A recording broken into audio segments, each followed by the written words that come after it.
बिस्मिल्लाहिर्रहमानिर्रहीम, अस्सलाम वालेकुम। मैं शकील मलिक आपकी खिदमत में हाज़िर हूँ। इस वक्त बहावलपुर का वाक़या टॉप ट्रेंड है। उसकी वजह यह है कि जनाब अली पाक फ़ौज के जवानों ने थाने पे यलगार की और फिर उसके बाद वीडियोस बनाई गई। वो वीडियोस बड़ी वायरल हुई, वो आपने भी देखी हैं, मैंने भी देखी हैं। और इन वीडियोस में जिस किस्म का तशद्दुद किया जा रहा है वो भी आप सबके सामने है।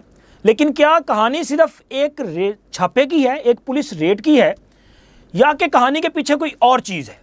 क्योंकि ये तो नहीं हो सकता कि जी पुलिस वाले एक घर पे जाएं और उस घर में कुछ ऐसा वाक़या हो जाए कि फिर उसके बाद फ़ौज के जवान जो हैं वो थाने तक आ जाएं और मामला यहाँ तक पहुँचे कि पुलिस ने FIR दर्ज करनी थी, लेकिन पुलिस के ख़िलाफ़ भी FIR दर्ज होगी। और यहीं पे मामला नहीं रुका, बल्कि फिर फ़ौजी जवानों ने ख़ुद आके इंसाफ करने का फ़ैसला किया और वो वहाँ पे पहुँच भी गए। तो जनाब, जो एक्सक्लूसिव तफसीलात हैं, वो तफसीलात जो इससे पहले आप तक नहीं पहुंची, वो तफसीलात मैंने आप तक पहुंचानी है। और ये तफसीलात मुझ तक कैसे पहुंची, ये भी मैं हक़ाइक़ जो है वो आपके सामने रखूँगा। लेकिन सबसे पहले ज़िक्र हम करेंगे कि बहावलपुर का ये जो वाक़या पेश आया और इस वाक़या का जो ड्रॉप सीन हुआ है, ज़रा उससे मैं चाहता हूँ कि आपके साथ जो है वीलॉग का आगाज़ करें। ये वाक़या पेश हुआ, उसके बाद वीडियोस आना स्टार्ट हुई, वाक़या वायरल हुआ और ईद वाले दिन ये वायरल होना स्टार्ट हुआ। और फिर उसके बाद इसमें इंटरवीन किया पंजाब पुलिस के जो आला अफसरान हैं, पाक फ़ौज के आला जो अफसरान हैं, उन्होंने इंटरवीन किया। मकामी जो अहम रहनुमा हैं उन्होंने इसमें इंटरवीन किया और फिर उसके बाद इसका ड्रॉप सीन हमारे सामने आता है, जो कि पंजाब पुलिस के ऑफिशियल पेज से शेयर किया गया। और इसमें कहा गया कि जनाब, बहावल नगर में पेश आने वाले मामूली वाक़या को सोशल मीडिया पर सियाको सबाक से हटकर और बढ़ा चढ़ा कर पेश किया गया। ये जो ज़रा मामूली है ना, इस पर गौर फरमाइएगा कि पुलिस एहलकारों पर इतना ज़्यादा तशद्दुद किया गया। थाने पे हमारे पाक फ़ौज के जवानों ने यलगार कर दी, लेकिन ये मामूली वाक़या था। लेकिन इस मामूली वाक़या के पीछे की कहानी मामूली नहीं है, वो मैंने आगे चल के आपके साथ शेयर करनी है। और आगे इस बयान में कहा गया कि ये गलत तासुर पैदा करने की कोशिश की गई कि जैसे पाक फ़ौज और पंजाब पुलिस के दरमियान कोई महाजराई है।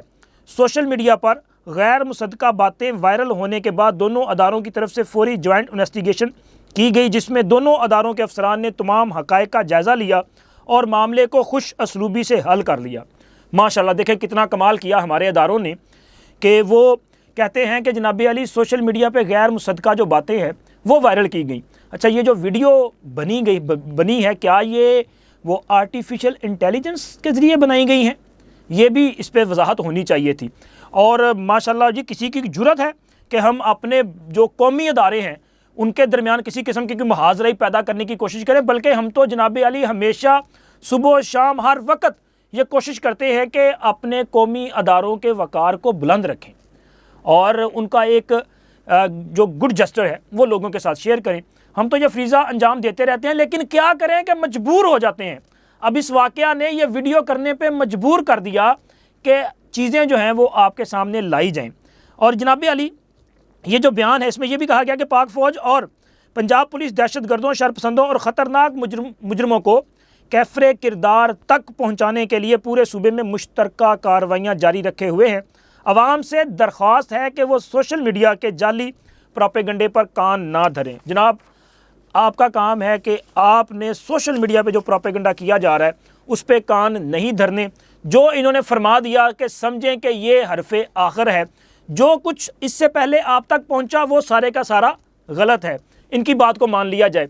लेकिन जनाब, आप भी सच्चाई को माने, पंजाब पुलिस इस सच्चाई को माने कि पुलिस एहलकारान का जो बिहेवियर है वो इंतहाई गैर इंसानी होता है। क्योंकि ये वाक़या जिसने जन्म लिया और इस वाक़या की वजह से पूरे मुल्क में अदारों के ख़िलाफ़ एक किस्म की जो एक पहले से जारी सिचुएशन है उसमें मज़ीद बढ़ावा आया है। वो सिचुएशन जो बदकिस्मती से हमारे साबिक़ वज़ीर आज़म, अब बंदा वज़ीर आज़म रहा है तो नाम तो लेना पड़ेगा ना, कि इमरान खान साहब, कि देखें इमरान खान साहब तो तसलसल के साथ पाक फ़ौज को स्कैंडलाइज़ करने की कोशिश करते हैं। वो हर वक्त संगीन किस्म के इल्ज़ामात फ़ौज पे लगाते हैं। और अभी हालिया अयाम में उन्होंने बुशरा बीबी के कत्ल का इल्ज़ाम जो है वो आर्मी चीफ़ पे थोप दिया और उन्होंने कहा जी उनको जहर देने की कोशिश की गई, बल्कि नहीं, जहर दिया गया और इतना स्पेसिफिक किया गया कि 3 कतरे हार्पिक के मिलाए गए। और इसी तरह उन्होंने DGI, DGC और दीगर जो फ़ौज के कमान के आला कमान के जो लोग हैं उन पर अक्सर वो इल्ज़ाम लगाते रहते हैं, अदारे पे इल्ज़ाम लगाते रहते हैं। जब बाकायदा तौर पे अवाम में पाक फ़ौज के ख़िलाफ़ एक जहन साजी की जा रही है, उस वक़्त इस किस्म का वाक़या पेश आना, वो कहते हैं कि सोने पे सुहागा, तो सर ये इसी तरह का काम किया गया है। लेकिन इस वाक़या की जो असल बुनियाद है वो मैंने आपके साथ शेयर करनी है। पंजाब पुलिस का बयान तो मैंने आपके सामने रख दिया। मैं इस बयान पे अगर अपनी ओपिनियन दूं तो मैं सिर्फ इतना कहूँगा, शर्म आनी चाहिए, बस इससे ज़्यादा मैं इस पर बात नहीं करूँगा। लेकिन सर ये वाक़या जो पेश आया और इस वाक़या की जो पुलिस रिपोर्ट हुई उसके मुताबिक, और इसके अलावा मैंने भावल नगर के अपने चंद दोस्तों से जो है वो बातचीत भी की जो शोबा सहाफ़त से मुंसलिक हैं, और उनके ज़रिए जो मैंने काउंटर चेक किया, हक़ाइक़ मालूम किए, उनके मुताबिक ये है कि ये वाक़या पेश आता है एक शख्स की गिरफ़्तारी से, और इस शख्स का जो नाम सामने आता है वो तकरीबन आई थिंक इरफान वगैरह है। और इस बंदे को पुलिस ने गश्त के दौरान मोटरसाइकिल पे सवार थे 2 अफराद, इनको रोका, उनमें से एक शख्स भाग गया, दूसरे को अरेस्ट कर लिया गया, पकड़ दिया गया। उसकी जब तलाशी ली गई तो उससे एक जो है वो अपना पिस्टल वो बरामद हुआ। अच्छा, मैंने ये पिस्टल का लफ्ज़ इस्तेमाल करने से पहले भी बड़ी सोच विचार की कि मुझे ये बात करनी चाहिए या नहीं करनी चाहिए, लेकिन चूँकि FIR में भी इसका जिक्र है और पुलिस रिपोर्ट में भी इसका जिक्र है, यानी कि इसकी एविडेंस मौजूद है। वो पिस्टल जब बरामद हुआ तो उस पर पुलिस एहलकारान ने उस बंदे से पूछा कि तुम्हारे पास ये असला कहाँ से आया, और ये तो नाजायज़ असला है, गैर लाइसेंसी असला है। तो जनाब उस बंदे ने बताया कि मैंने फ़लाँ से लिया या फ़लाँ का है। फिर जनाब पुलिस पार्टी जो करती है, चूँकि ईद, अब आप सोचें कि ईद के अयाम हों और किसी बंदे से नजायज़ असला मिल जाए तो जनाब ईदी तो फिर वड्डी लगनी है ना। पुलिस वालों ने उस बंदे को साथ लिया और चले गए जनाब एक घर पे, और उस घर के मालिक का नाम है जनाब चौधरी अनवर साहब। चौधरी अनवर साहब के घर गए और चौधरी अनवर साहब के बेटे का नाम है रफ़ाकत। रफ़ाकत वो शख्स है जिसके बारे में पुलिस रिपोर्ट और मेरे ज़राए ने भी ये बात बताई कि इस बंदे पे इल्ज़ाम लगाया गया कि ये असला इससे लिया, और वो इसके साथ भी मौजूद था जिसे गिरफ़्तार किया गया। जब पुलिस वहाँ पहुँची तो वहाँ पे जाके घर वालों ने और पुलिस के माबैन जो है वो मतलब जैसे होता है एक सख्त जुमलों का तबादला, फिर लड़ाई झगड़ा, और इसकी जो इब्तदाई रिपोर्ट मेरे साथ शेयर की गई जो मुख्तलिफ सहाफ़ियों की तरफ से, उसमें जनाब पुलिस वालों ने घर वालों पे काफ़ी तशद्दुद किया, उनको मारा पीटा गया, जिसमें ख़वातीन भी शामिल थीं, बाकी लोग भी शामिल थे। बाद अज़ां ये मामला जो है पहुँच गया वो जो असल मालक है जनाब वड्डे घर वाले। सीधी सी बात यह है कि जब ज़ाहिर बात तो खुल गई ना कि इसी घर का 2 बेटे, एक नहीं 2 बेटे जो हैं वो पाक फ़ौज में हैं, और मामला चला गया बेटों तक, और बेटों को बताया गया कि जनाबी अली पुलिस ने किया रेट है, ताड़ी मां ने भी कुटिया है, फलाने ने भी कुटिया है, ताड़ी भरजाई ने भी कुटिया। मतलब घर वालों को ख़वातीन पर भी तशद्दुद किया गया, भाइयों पर तशद्दुद किया गया, और फिर ज़रा जज्बाती हो गया मामला। और उसके बाद जनाब फिर कार्रवाई की गई, फिर पुलिस वालों को उसी घर वापस लाया गया, वहाँ पे यरगमाल रखा गया, और यरगमाल रखने के बाद उनकी मरम्मत भी की गई।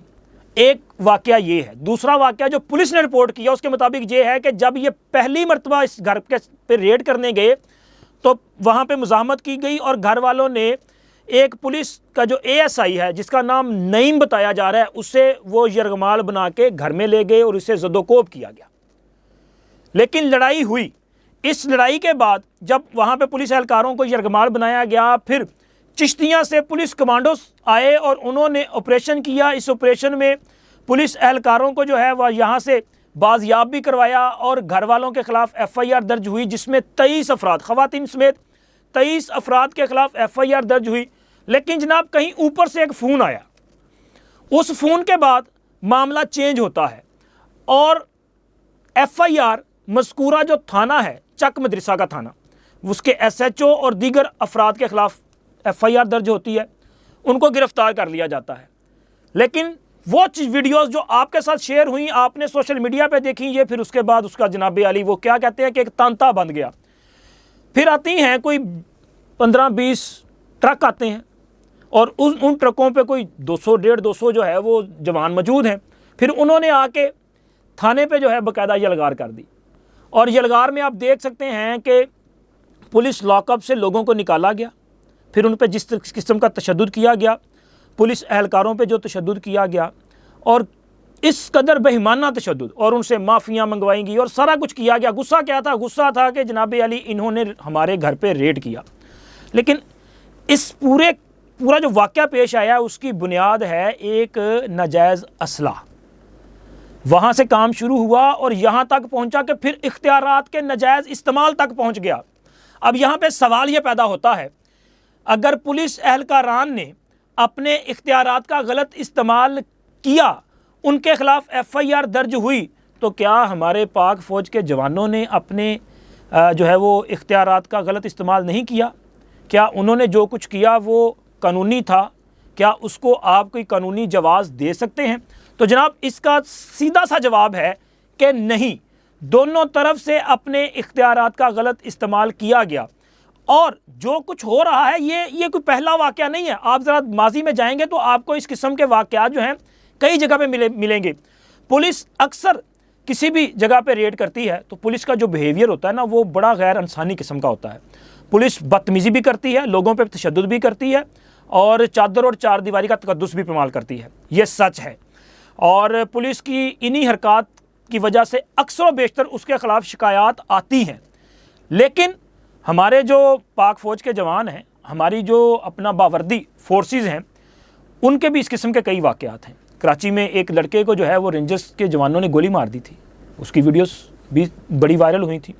और इसी किस्म के कई वाक़यात हैं। माजी में मैंने देखा था एक मरतबा शायद ये मोटरवे पे वाक़या हुआ था, वहाँ पे सिर्फ चलान का इशू था, लेकिन उसके बाद फिर जनाब अली वो मोटरवे पुलिस वालों को उठा के ले गए थे। और भी कई इस किस्म के वाक़यात होते हैं। लेकिन सवाल ये है कि ये क्यों होते हैं? तो सर सीधा सा जवाब है कि हमारी स्टेट का फेलियर है। हमारी स्टेट देखें, अंदाज़ा लगाएं कि जनाब अगर उसकी रिट हो तो कैसे ये किया जा सकता है? क्या कोई भी अदारा अपनी आइनी डोमेन से बाहर जा सकता है? नहीं जा सकता। क्यों नहीं जा सकता? जब आइन की रिट होगी, जब हमारी स्टेट की रिट होगी, जब आइनी हदूदों कयूद के अंदर सब रहेंगे। जब कोई एक अदारा अपनी आइनी हदूद फलांग के बाहर जाएगा और फिर उसको आप कहें कि जनाब अली चलो अपने ही ने, तो फिर इस सिलसिले को नहीं रोका जा सकता। इस खाकसार ने कई बार ये बात की है कि 9 मई पाकिस्तान में अपनी नौयत का मुनफरिद और पहला वाक़या है। लेकिन अगर हमारे अदारों ने 9 मई को डकार लिया, हज़म कर लिया, तो फिर आप मुस्तकबिल में कभी भी 9 मई जैसे वाक़यात को रोक नहीं सकेंगे। फिर तो जनाब इसी किस्म की एहतजाज होंगे। तो यहाँ भी यही मामला है, जब पहली बार किसी ने भी अपने इख्तियार का गलत इस्तेमाल किया या अपनी वर्दी का नाजायज़ इस्तेमाल किया या वर्दी की ताकत को जो है वो गलत तरीके से इस्तेमाल करने की कोशिश की, तो उसके खिलाफ कार्रवाई करें तो मेरा ख्याल है मामला रुक जाए। लेकिन खैर, वो क्या कहते हैं, जो हुआ वो हो चुका। आज भी इस वाक़या को मिसाल बनाया जा सकता है, इस वाक़या पर जो है वो कार्रवाई की जा सकती है। लेकिन करेगा कौन? फिर स्टेट कौन है? यहाँ पे तो अफसोस के साथ कि हमारी जो पॉलिटिकल फोर्सेस हैं, ये हमारी हुकूमत जो है यार सब सुन गया। आपने सुना है कि अभी तक पंजाब गवर्नमेंट में से किसी का कोई रद्द-ए-अमल आया हो? कहाँ है उज़्मा बुखारी साहबा? वो पंजाब हुकूमत की तर्जुमान है, उनको नहीं पता ये वाक़या हुआ है? उन्होंने क्या इस पर रिस्पॉन्ड किया है? क्यों नहीं इस पर रद्द-ए-अमल दिया गया? क्यों नहीं बताया गया कि पंजाब हुकूमत ने इस पर क्या कार्रवाई की है? पंजाब हुकूमत इस मामले पर क्या इंक्वायरी करना चाहती है? खामोश। मतलब आप ईद मनाने गए हैं, सूबा तबाह हो जाए और आप ईद की छुट्टियों पे हैं। मोहतरमा मैडम चीफ मिनिस्टर साहिबा, जिन्होंने एक MPA के साथ वो जो मामला हुआ था अपना ASI का, ये लाहौर में मलक वहीद का, और वो यासर नसीब जो अपना सब इंस्पेक्टर था, उस पे सब इंस्पेक्टर को बुला के उससे माफ़ी मांगी और बड़ा कमाल नहीं कर दिया उन्होंने। इस वाक़या पे वो भी खामोश हैं, उनको भी इस वाक़या पे अपना रद्द-ए-अमल देना चाहिए। और बल्कि वो जमात जो कि फ़ौज के ख़िलाफ़ बाकायदा ट्रोलिंग कर रही है, अब देखें ना, वो भी इस पर खामोश है, क्योंकि उसे लग रहा है कि ये आपस में लड़ रहे हैं तो लड़ने दें। जनाब इस वाक़या पे ज़रूरत इस बात की है कि हमारी जो हुकूमत है इसको भी अपना किरदार अदा करना चाहिए। अब जो इन्फॉर्मेशन है मेरे पास उसके मुताबिक ये है कि चूँकि बहावल नगर जो है वो बहावलपुर कोर के अंडर है, और इस पूरे मामले पे बहावलपुर कोर की तरफ से मामले पर जो है वो नोटिस लिया गया है और इसकी मुकम्मल इन्वेस्टिगेशन जो है वो की जा रही है। ये इंटरनल जो अदारे के अंदर अकाउंटेबिलिटी का सिलसिला है उस पर यह कार्रवाई जो है वो की जाती है और ये सूरत हाल आगे बढ़ रही है। लेकिन क्या पंजाब पुलिस ने यह बयान जारी करके वो क्या कहते हैं अपना काम कर लिया? या तो ये है कि पंजाब पुलिस वाले ऐलान करें कि हमने माफ़ी मांग ली, हमने हथियार फेंक दिए, या फिर वो ये बताए कि किसने उनसे ये बयान जारी करवाया। क्योंकि पाक फ़ौज जो है वो एक डिसिप्लिन अदारा है और डिसिप्लिन अदारे में ये मुमकिन नहीं है कि फ़ौजी जवान जो है वो आज खुद आगे हों। ये तो नहीं हो सकता कि वहाँ पे एक जवान ने कहा हो रोते हुए कुरलाते हुए कि जी मेरे घर एडा वड्डा देखो ना जुल्म करता है तो की करना है, और फ़ौजी खुद आगे हो। नहीं, ऐसे नहीं हो सकता। वहाँ पे किसी ना किसी के आर्डर हुए हैं और जिसके आर्डर हुए हैं उसे पूछा जाना चाहिए कि आपके पास कौन सा इख्तियार था। क्योंकि अगर आप ये इजाज़त दे देंगे ना कि जिसकी लाठी उसकी भैंस, तो सिर्फ फिर जनाब मुल्क में कोई कानून जो है वो कहीं पे प्रवेल नहीं करेगा। तो ज़रूरत इस बात की है कि इस मामले पे इंक्वायरी की जाए, पाक फ़ौज की आला कमान भी इस मामले को जो है वो इस पर इन्वेस्टिगेट करे और इसके असल हक़ाइक़ जो हैं वो कौम के सामने लाए जाएँ। क्योंकि मुल्क की पहले ही बड़ी बदनामी हो रही है और इस बदनामी के सिलसिले को कहीं ना कहीं तो रुकना चाहिए ना। अब तक इतना ही। अल्लाह हाफ़िज़।